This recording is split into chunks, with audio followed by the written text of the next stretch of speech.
puissance de Dieu me fait vivre. Amen. La puissance de Dieu te fait aussi vivre. Amen la gloire. Amen. Veuillez vous asseoir, s'il vous plaît. Merci Seigneur. Merci Jésus. Ok. Prenez vos Bibles avec moi. Et voici le titre de l'enseignement. Pratique, pratique. Le revêtement de puissance. Amen. Oh, alléluia. Le revêtement de la puissance d'en haut. Et comme texte biblique de référence, nous lisons dans Luc au chapitre 24, verset 49. Luc 24, 49. Et voici, j'enverrai sur vous ce que mon Père a promis. Mais vous, restez dans la ville jusqu'à ce que vous soyez revêtus de la puissance d'en haut. Verset 50. Il les conduisit jusqu'à Béthanie et, ayant levé les mains, il les bénit. Verset 51. Pendant qu'il les bénissait, il se sépara d'eux et fut enlevé au ciel. Verset 52 de Luc au chapitre 24. Pour eux, après l'avoir adoré, ils retournèrent à Jérusalem avec une grande joie. Verset 53. Et ils étaient continuellement dans le temple, louant et bénissant Dieu. Amen. Amen. Amen. Amen. Église. Une personne peut avoir un zèle sans connaissance et une autre la connaissance sans le zèle. Mais avec une Bible ouverte, nul ne doit être privé de la connaissance de la volonté de Dieu et de ses desseins. En tant qu'enfant de Dieu, nous devons avoir ce désir en nous de lire chaque jour ce livre qui nous indique la source de la vraie puissance. Je parle bien sûr de la Bible. Et cela pour que notre zèle et notre connaissance s'accroissent tous les deux dans le service du Maître. Les deux vont de pair.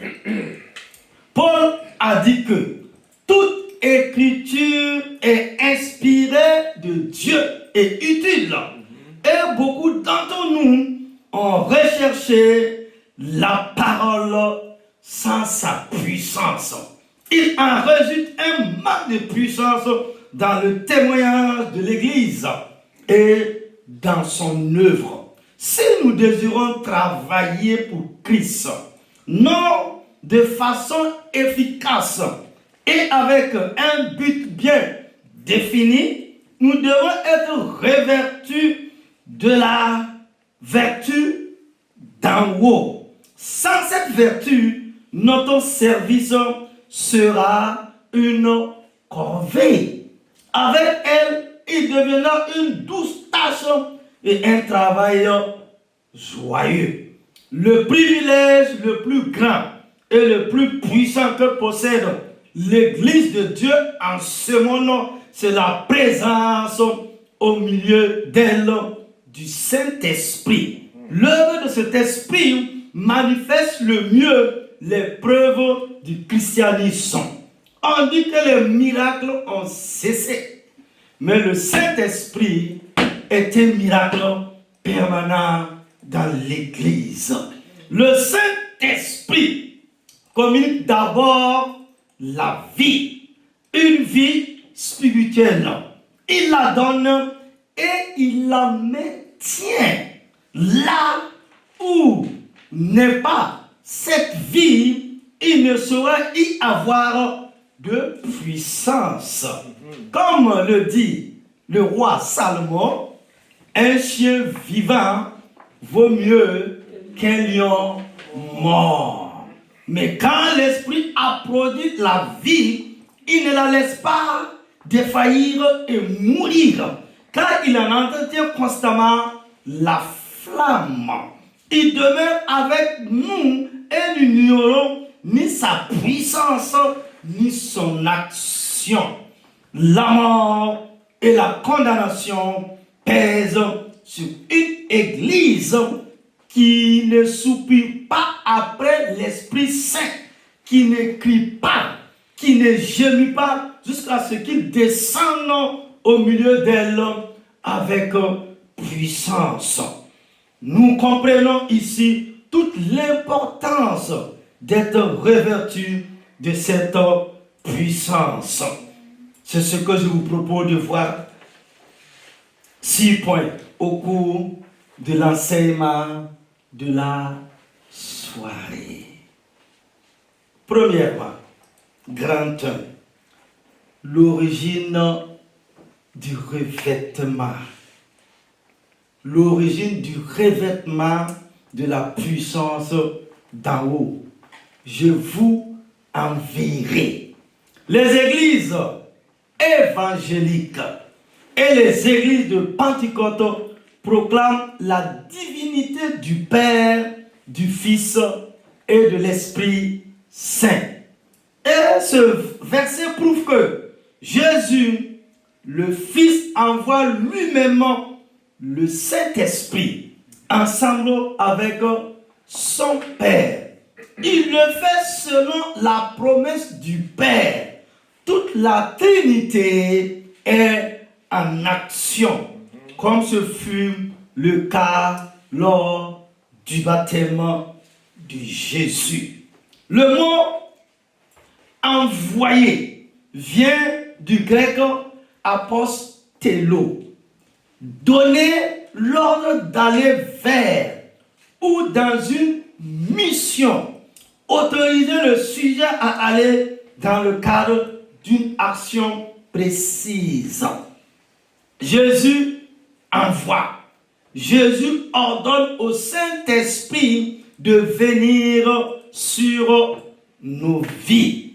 Et moi, je demanderai au Père de vous donner un autre consolateur de sa cause, afin qu'il reste pour toujours avec vous, l'Esprit de vérité que le monde ne peut recevoir, parce qu'il ne le voit point et ne le connaît point. Mais vous le connaissez, car il demeure avec vous. Il sera en vous. Jean au chapitre 14, versets 16 et 17. Cependant, je vous dis la vérité. Il vous est avantageux que je m'en aille. Car si je ne m'en vais pas, le consolateur ne viendra pas vers vous. Mais si je m'en vais, je vous l'enverrai. Jean au chapitre 16, verset 7. Comme Jésus a été envoyé du Père, apostello, peut venir sauver le monde du péché et ôter la condamnation qui pesait sur lui. Jésus et son Père envoient apostello, le Saint-Esprit, avec pour mission de remplir chaque croyant, sinon chaque chrétien, sinon chaque enfant de Dieu de sa sainte présence et de sa puissance, afin d'avoir part à la plénitude de la vie éternelle et d'être son témoin. Deuxièmement, un revêtement promis par le Père. Un revêtement promis par le Père céleste. Encore une fois, la venue du Saint-Esprit n'est pas une option à la vie chrétienne réservée pour une élite. Il est l'élément central qui permet à la plénitude de la vie de Jésus de trouver la place centrale dans nos vies. Le Saint-Esprit est à l'œuvre pour accomplir toutes les promesses de Dieu. Depuis notre conception, il agit envers nous pour nous attirer au Père. Il nous convient ensuite de notre péché et de notre besoin du salut. Enfin, il nous conduit à la repentance et à la conversion et pour nous enfanter dans cette vie nouvelle. Il continue son action en nous permettant d'être revêtus de l'homme nouveau pour nous conduire dans une vie de sanctification. Il nous prépare enfin à entrer dans le service de Dieu revêtu de la puissance d'en haut. La promesse est donnée par le Père. Le verset cité par Pierre dans la première prédication des Actes des Apôtres. Après cela, moi, je répandrai mon esprit sur tout le monde. Vos fils, vos filles prophétiseront. Vos veillards par des songes. Vos jeunes gens par des visions recevront des révélations. Joël au chapitre 2, verset 28, nous rappelle que la venue du Saint-Esprit n'est pas un acte isolé, imprévu. Il est annoncé, prophétisé et s'inscrit dans l'histoire de la rédemption des hommes. La promesse est rappelée par Jean-Baptiste. Elle est accomplie en Jésus et vécue et réalisée par les apôtres. Après avoir entendu ce discours, ils eurent le cœur vivement touché. Et ils dirent à Pierre et aux autres apôtres, hommes frères, j'aime beaucoup ce texte-là, hommes frères, que ferons-nous? Pierre leur dit, repentez-vous et que chacun de vous soit baptisé au nom de Jésus-Christ pour le pardon de vos péchés et vous recevrez le don du Saint-Esprit et pour tous ceux qui sont au loin, en aussi grand nombre que le Seigneur notre Dieu les appellera. Waouh! Au chapitre 2, versets 37 et 38. Jésus est l'accomplissement des promesses du Père. Rappelons-nous que Jésus est l'accomplissement de la promesse du Père. Pourquoi? Il est le oui qui libère. L'accomplissement des promesses de Dieu pour nos vies. Notre part, notre responsabilité, proclamer l'Amen à la gloire du Dieu. Car c'est pour ce qui concerne toutes les promesses de Dieu. C'est en lui qu'est le oui. C'est pourquoi encore l'Amen par lui est prononcé par nous à la gloire de Dieu. Amen. Nous dit l'apôtre Paul dans 1 Corinthiens au chapitre 2, verset 20. Je vous pose la question, Église. Qu'est-ce qui empêcherait les promesses de Dieu de nous être accessibles? Yes. Mon frère, ma soeur, qu'est-ce qui empêcherait les promesses de Dieu de nous être accessibles? Premièrement, la désobéissance du peuple. Non seulement le péché en Adam, mais aussi après avoir reçu les 10 règles du royaume, c'est-à-dire les 10 commandements.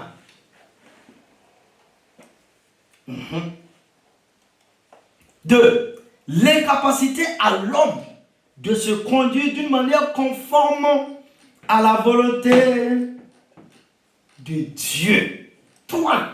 La loi est impuissante et inutile pour changer le cœur de l'homme.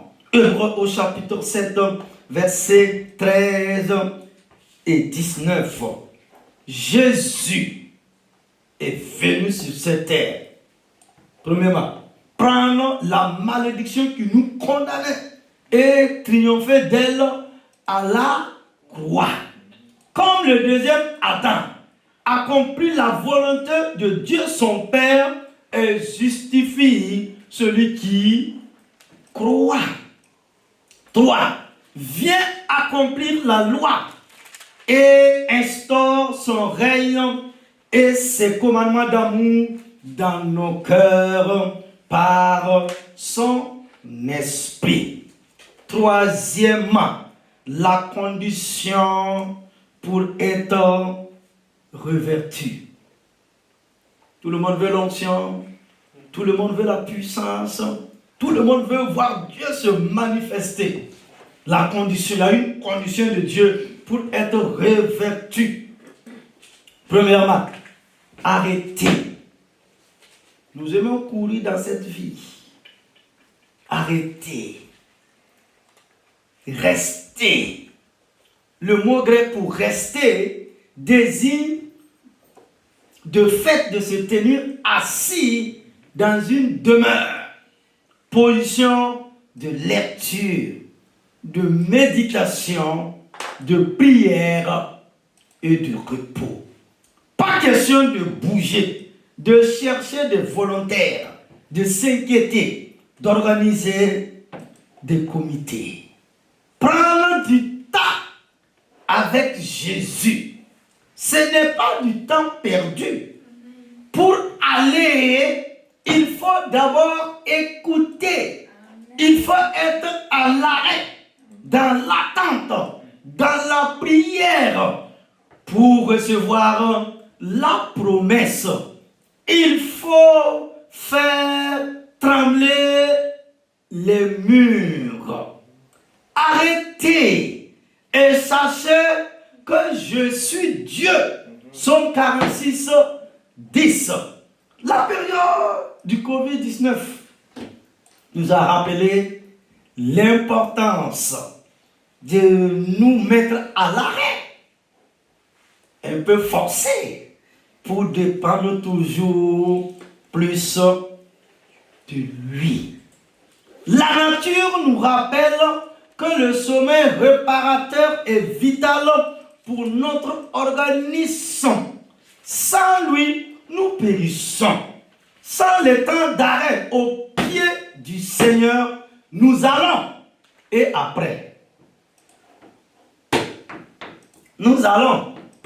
Oui, nous voulons servir Dieu. Nous allons. Et après, 2. Attendre jusqu'à quand il se trouvait avec eux. Il leur recommanda de ne pas s'éloigner de Jérusalem, mais d'attendre ce que le Père avait promis, ce que je vous ai annoncé. Leur dit-il, au chapitre 1, verset 4. Savoir attendre Dieu. Savoir s'enfermer et attendre jusqu'à ce que l'exaucement arrive. Ça peut dire de courir. Nous avons beaucoup de stratégies de l'évangélisation, mais nous restons profondément impatients. Les 10 jours entre l'Ascension et la Pentecôte sont des jours de mise à part pour se préparer à recevoir la promesse de Dieu. L'attente est réservée aux hommes et femmes matures qui sont prêts à entrer dans les réalités du royaume de Dieu et de la manifestation de sa présence. Quatrièmement, comment être revêtu de la puissance d'en haut. Avoir un nouveau vêtement, c'est aussi ôter le vieux vêtement. La vie chrétienne commence par une révision de tout ton look intérieur. Jésus est le spécialiste du relooking intérieur. Paul dit, il faut se dépouiller de notre vieille nature, notre convoitise, nos préjugés, nos fausses manières de croire. Comment les gens peuvent rencontrer Dieu si du moins nous l'avons entendu et si, conformément à la vérité qui est en Jésus, c'est en lui que vous avez été instruits à vous dépouiller eu égard à votre vie passée du vieil homme qui se corrompt par les convoitises trompeuses, à être renouvelé dans l'esprit de notre intelligence et à être reverti et à revertir l'homme nouveau, créé selon Dieu dans une justice et une sainteté que produit la vérité. Éphésiens chapitre 4, versets 21 à 24. Il a fallu 3 ans aux apôtres pour comprendre ce que signifiait mourir à soi-même et se dépouiller de leur ancienne vie pour devenir ces pécheurs d'hommes. En vérité, je te le dis, quand tu étais plus jeune, tu t'essayais toi-même. C'est ça, hein? Tu t'essayais toi-même. Et tu allais où tu voulais. Mais quand tu seras vieux, quand tu seras vieille, tu étendras tes mains. Et un autre te tiendra. Et te mènera où tu ne voudras pas. Jean au chapitre 21, verset 18. Et cinquièmement, le revêtement de la puissance d'en haut et ses formes. Oh, alléluia. Le revêtement de la puissance d'en haut et ses formes. Le terme dynamisme en grec désigne une grande puissance. Ce mot a été utilisé pour créer le mot dynamite lors de son invasion par Nobel. Il est généralement traduit par puissance, miracle, capacité, force, pouvoir, sens, moyen, puissamment. Alléluia. Voyons quelques exemples. Lorsque Jésus prie pour les gens, quand Jésus priait pour les gens, Jésus reconnut aussitôt en lui-même qu'une force dynamique était sortie de lui et se retournant au milieu de la foule, il dit, qui a touché mes vêtements? Waouh! Marc 5, 30. Lorsqu'il cherchait les démons, tous furent saisis de stupéfaits et ils se disaient les uns aux autres, quelle est cette parole? Il commande avec autorité et puissance aux esprits impurs et ils sortent. Luc 4, 36. Et pour nous, mais vous recevrez une puissance dynamique, le Saint-Esprit survenant sur vous, et vous serez mes témoins à Jérusalem, dans toute la Judée, dans la Samarie et jusqu'aux extrémités de la terre. Acte 1, 8. Il continue. Voici, je vous ai donné le pouvoir de marcher sur les serpents et les scorpions et sur toute la puissance dynamo de l'ennemi. Et rien ne pourra vous nuire. Luc 10, 19. Pour notre prédication, et ma parole, et ma prédication ne reposait pas sur les discours persuasifs de la sagesse, mais sur une démonstration d'esprit et de puissance, dynamisme. 1 Corinthiens 2, 4. Pour notre témoignage, les apôtres rendaient avec beaucoup de force. Là, ici, ils ont utilisé de force. Le dynamisme, témoignant de la résurrection du Seigneur. Et une grande grâce reposait sur eux tous. La première église. Acte 4, 33.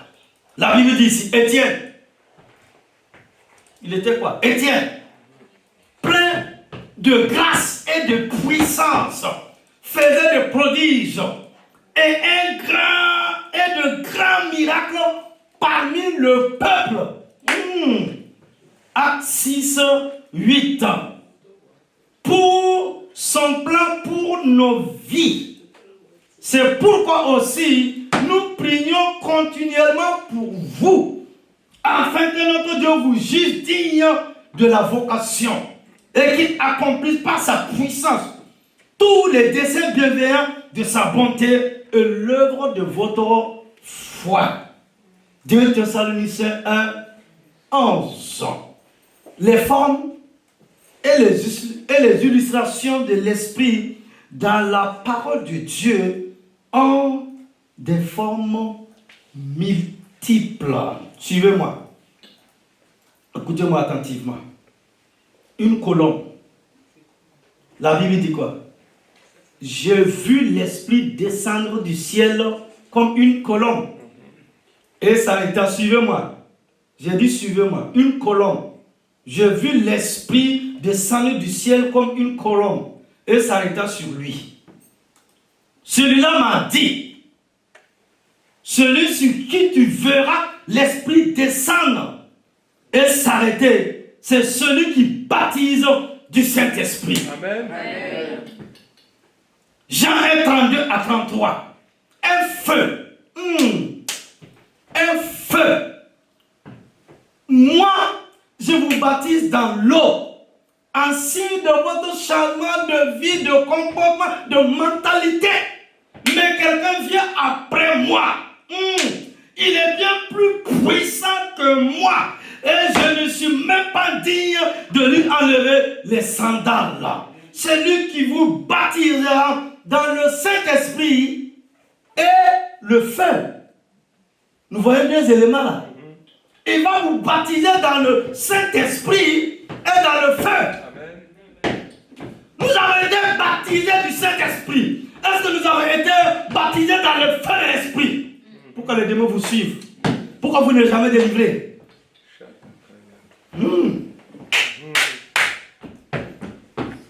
Baptisés dans le Saint-Esprit et baptisés dans le feu. Va jouer avec le feu. Même vos bébés là. On aime dire chez nous en Afrique, tu n'as pas besoin de dire au bébé, il ne faut pas toucher, c'est du feu. Laisse-le. Laisse-le toucher. Non. Qu'est-ce que nous n'avons pas compris? Qu'est-ce que l'Église du Seigneur n'a pas compris? Nous avons inventé une vie chrétienne bizarre. Ou bien que nous allons rendre des comptes. C'est pourquoi nous sommes sans force, nous sommes sans feu, nous sommes sans puissance. On est humilié et ridiculisé. C'est ça qui devrait nous mettre en colère. Pour chercher le Saint-Esprit C'est un feu qui dévore, qui consume. Si tu es une femme de feu, un homme de feu, ok. Ils ne vont pas s'approcher. Maintenant, c'est maintenant. La Bible continue et dit, c'est un vent. Écoute-moi, Église. C'est un vent. Le vent souffle où il veut. Et tu entends le bruit. J'avais entendu ces derniers temps dans les îles là. Mais tu ne sais d'où il vient, ni où il va. Il en est ainsi de tout homme qui est né de l'esprit. Jean 3, 8. Et le vent impétueux, tout à coup, il vient du ciel, un bruit comme celui d'un vent impétueux, et il remplit toute la maison où ils étaient assis. Des langues semblables à des langues de feu leur apparurent, séparées les unes des autres, et se posèrent sur chacun d'eux.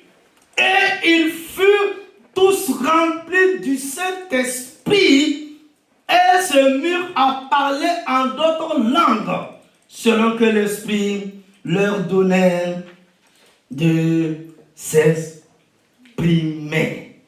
Actes au chapitre 2, versets 2 à 4. Sixièmement, pour terminer, les conséquences dans les actes. Les conséquences de la puissance d'en haut dans les actes des apôtres. Oh, alléluia. Premièrement, le Saint-Esprit produit une poussée pour la croissance de l'Église. L'Église était en paix dans toute la Judée, la Galilée et la Samarie, s'édifiant et marchant dans la crainte du Seigneur, et elle s'accroissait par l'assistance du Saint-Esprit. Actes au chapitre 9, verset 31. 2. Dans le livre des Actes, l'apôtre Pierre a été conduit par le Saint-Esprit par une vision. Et il a été chez un païen nommé Corneille. Ils ont cru et ils ont tous reçu le baptême du Saint-Esprit. Comme Pierre prononçait encore ces mots, le Saint-Esprit descendit sur tous ceux qui écoutaient la parole. Tous les fidèles circoncis qui étaient venus avec Pierre furent étonnés de ce que le don du Saint-Esprit était aussi répandu sur les païens, car ils les attendaient parler en langue et glorifier Dieu. Actes au chapitre 10, versets 44 à 46 et Actes 19, 5, 6.